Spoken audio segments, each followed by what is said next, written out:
Hello everyone, Lynn here welcoming you to Priviso Live episode 36, your South African source for information security, risk and ICT legislation. Hello everyone, Stephen here. And this is Jonathan. Welcome to the show. Today we're starting with the recent disruption caused by the damage to South Africa's critical undersea cables, WAX and SAT-3. These cables are South Africa's digital lifelines to Europe and the broader internet. When they were damaged earlier this week, the ripple effects were immediate: slower internet, service outages, and frustration for millions.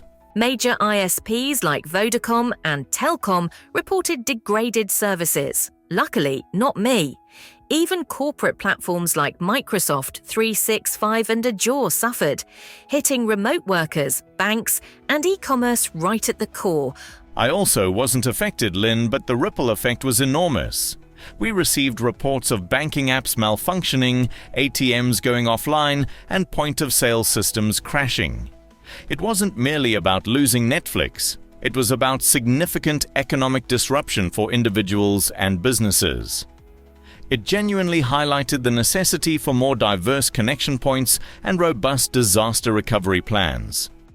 At the time of recording, repair ships are en route, but full restoration could take weeks. It's a wake-up call. South Africa needs more resilient infrastructure and diverse routes to the global web. A critical lesson learned, it seems. So it wasn't a cyber attack or some grand conspiracy, but rather a natural geological event impacting critical infrastructure. And to our listeners, did you experience the outage? How did it affect you? Do let us know in the comments. On a different note, this week President Donald Trump signed the Take It Down Act into law, marking a landmark moment for the USA in the fight against deepfake abuse and digital exploitation. For the first time at a federal level, non-consensual sharing of intimate images, including AI-generated deepfakes, is a criminal offence. Note that this echoes some of what we see in the South African Cybercrimes Act, which includes reference to simulated intimate images in Section 16. South Africa seems to have been ahead of America, even if deepfakes were not explicitly referenced. Deepfakes aren't just a privacy nightmare. They're being weaponized for disinformation, impersonation, and cyber harassment, as we've said before. You know, guys, we seem to always be commenting on AI, but it is important. I picked up this week that Polish researcher Boris Musielak has demonstrated how he used ChatGPT 4.0 to create a realistic fake passport in just 5 minutes. This AI-generated document successfully bypassed automated verification systems, highlighting a new frontier in identity fraud. Good one, Jonathan.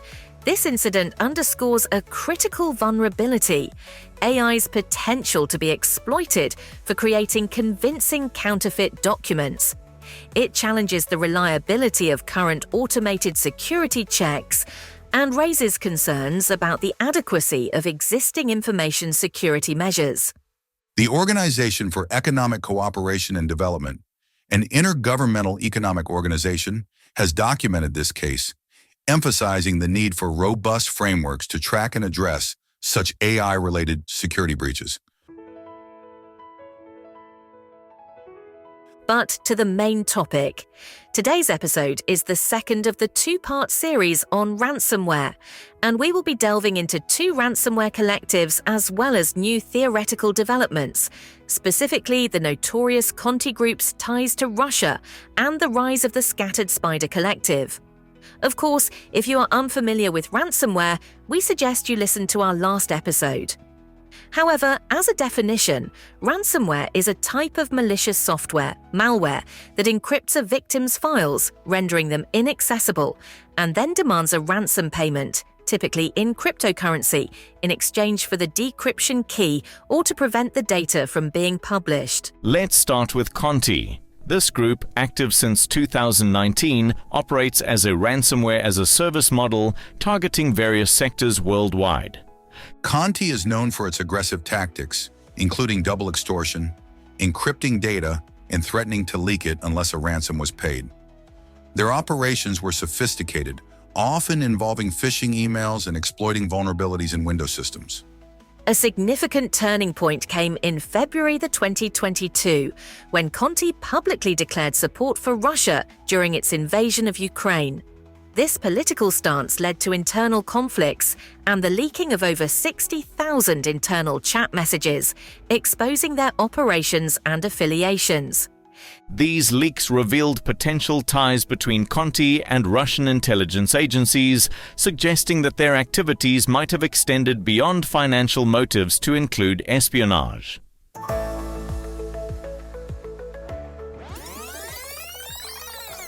Fast forward to May 2025, and we see the culmination of international efforts to dismantle such cybercriminal networks. Operation Endgame, led by the German Federal Criminal Police and involving multiple countries, targeted a Russian-led cybercrime network responsible for deploying malware like Conti, affecting over 300,000 computers globally. Despite these successes, new threats have emerged. Enter Scattered Spider, a collective of primarily English-speaking cyber criminals, some as young as teenagers, operating mainly from the US and UK. Scattered Spider gained notoriety for high-profile attacks, including those on MGM Resorts and Caesars Entertainment in 2023. They employ advanced social engineering techniques such as SIM swapping and phishing to infiltrate systems. They seem to be on everyone's lips at the moment, don't you think, Stephen? I found that as well, John. Their recent attack on Marks & Spencer over the Easter weekend of 2025 caused significant disruptions, leading to an estimated £300 million loss and affecting operations across all UK stores. What's particularly concerning is their use of ransomware as a service models, collaborating with groups like ALPHV/Black Cat, and deploying tools like the Dragon Force encryptor to lock systems and demand ransoms. And they're devious. Their tactics involve infiltrating communication platforms like Teams and Slack to monitor incident response efforts, allowing them to adapt and maintain persistence within compromised systems. Well, law enforcement has made some headway with arrests of key members, including the alleged leader, Tyler Buchanan, in Spain. However, the decentralized nature of such groups makes complete eradication challenging. Well, boys, we've discussed two groups, but there are many operating at present, including Lockbit, Black Cat, Clop, and No Escape. And there are some commonalities in current attacks. Social engineering and initial access brokers are central to successful intrusions. I'm noticing a shift away from traditional encryption, in favor of pure data extortion. I've seen that too. And targeting is global but increasingly strategic. Governments, hospitals, law firms, and education are prime targets. Note the emphasis on critical infrastructure that could have nationwide impacts. And for the new developments, we need to talk about firmware. You want to lead us in, John? Right. To the listeners, if you're unfamiliar with firmware, it is a specific class of software that provides low-level control for a device's specific hardware. Unlike the operating system, like Windows, Mac OS, or Linux, or application software, like a web browser or word processor, firmware is typically much smaller and designed for a very specific purpose. It's the essential set of instructions that tells specific hardware how to function, isn't it, John? It sort of acts as the brain for a particular component or device. That's a good analogy, Lynn. Firmware is usually permanently or semi-permanently burned or embedded into the device's non-volatile memory, such as ROM, EEPROM, flash memory, or EEPROM. This means it retains its instructions even when the device is powered off. Without firmware, many devices wouldn't know how to start up, interact with other components, or perform their basic functions. Traditional ransomware locks your files on your hard drive, usually within the operating system. Firmware ransomware goes much deeper. We're talking about malicious code that infects the low-level software embedded in your hardware. Things like the basic input-output system, BIOS, or more accurately these days, the Unified Extensible Firmware Interface, or UEFI firmware that boots your computer, or even the microcode within your CPU. Consider it as attacking the very foundations of your device before the operating system even loads. And the implications of that are pretty significant, right, Lynn? I completely agree. If an attacker can control the firmware, they essentially have control over the entire device. That's true. It's a level of persistence and control that traditional ransomware can only dream of. Exactly. We've heard about proof-of-concept attacks targeting CPU microcode. Stephen, can you elaborate on how something like that is even possible and what makes it so dangerous? Certainly. Researchers have discovered vulnerabilities in CPU architectures that can be exploited to load unsigned or malicious microcode. Microcode is essentially the instruction set that tells the CPU how to function at the most basic level. If an attacker can manipulate this, they can potentially bypass security features, gain kernel-level privileges, and even survive complete OS reinstalls or even hard drive replacements. The malicious code is running inside the processor itself. From a defensive perspective, this is a nightmare scenario. I completely Our agree. existing security tools primarily focus on the operating system layer. That's true. Detecting and removing malware embedded in firmware requires entirely different techniques and often specialized tools.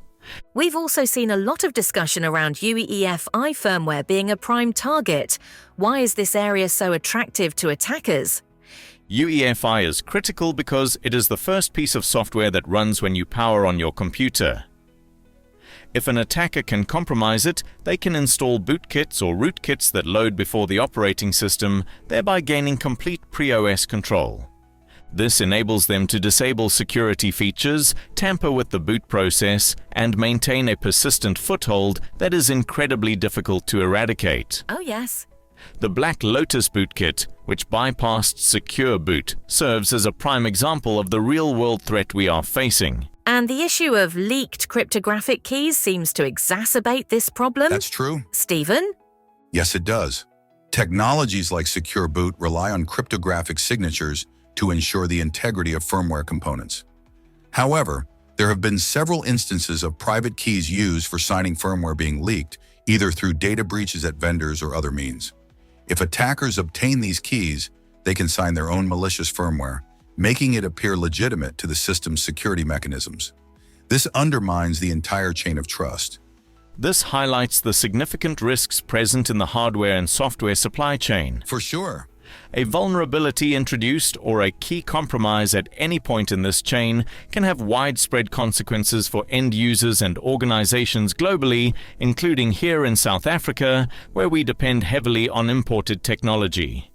So, what can individuals and organizations do to protect themselves against this evolving threat? Tough one. It sounds like our traditional defenses might not be enough.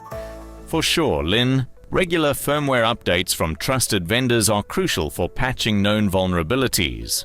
Organizations must seek solutions that offer deeper visibility into the firmware layer. I agree with that. Implementing zero trust principles at all levels, including firmware management, is essential.